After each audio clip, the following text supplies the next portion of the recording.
আমাৰ ঘৰত কালি সন্ধিয়া প্ৰায় 7:30 8টাৰ ভিতৰত হৈছে আৰু কালি আমি এখন জনসভা আছে আমাৰ নিৰ্বাচনী জনসভা CPM-ৰ এই CPM-ৰ আমি ব্যস্ত আছিলোঁ এই ব্যস্ততাৰ বিভিন্ন কামত এইকেইদিন ৰাজনৈতিক প্ৰচাৰত আমাৰ নিৰ্বাচনী আমাৰ দুজন প্ৰাৰ্থী আছে আঞ্চলিক পঞ্চায়তৰ সদস্য পদত আছে নগেন দাস আৰু জিলা পৰিষদৰ সদস্য পদত স্বৰ্ণলতা বৰ্মা গতিকে আমি প্ৰচাৰ কামত দিনে ৰাতি আমি ব্যস্ত থকাৰ সুযোগ এছাম চুৰি ডকাইতে সুযোগ লৈছে এইটো ইয়াৰ সুযোগ লৈ যোৱাকালি মোটামুটি অনুমান 7:30 আৰু 8টাৰ ভিতৰত মোৰ ঘৰত সোমাই তলা ভাঙি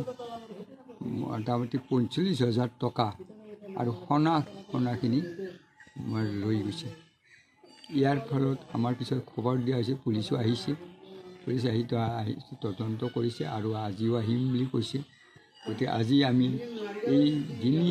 সময়ত যি অসামাজিক এইবাৰ চুৰ লিপ্ত হৈছে বা আমাৰ অঞ্চলত এনেকুৱা হোৱা নাছিল গতিকে আজি সম্পূৰ্ণ আজি এছাম চুৰি ডকাইতৰ সৃষ্টি হৈছে গাঁৱে গাঁৱে এইখিনি যাতে আমি সচেতন ৰাইজে আমি ইয়াক বাধা দিব পাৰোঁ তাৰ কাৰণে প্ৰশাসন গণতান্ত্ৰিক ৰাইজ সকলোৱে মিলি আমি ৰাইজে ইয়াক বাধা দিব লাগিব নহ'লে আগতৰ দিনত এই ভয়াৱহ কাৰো নিৰাপত্তা নাথাকিব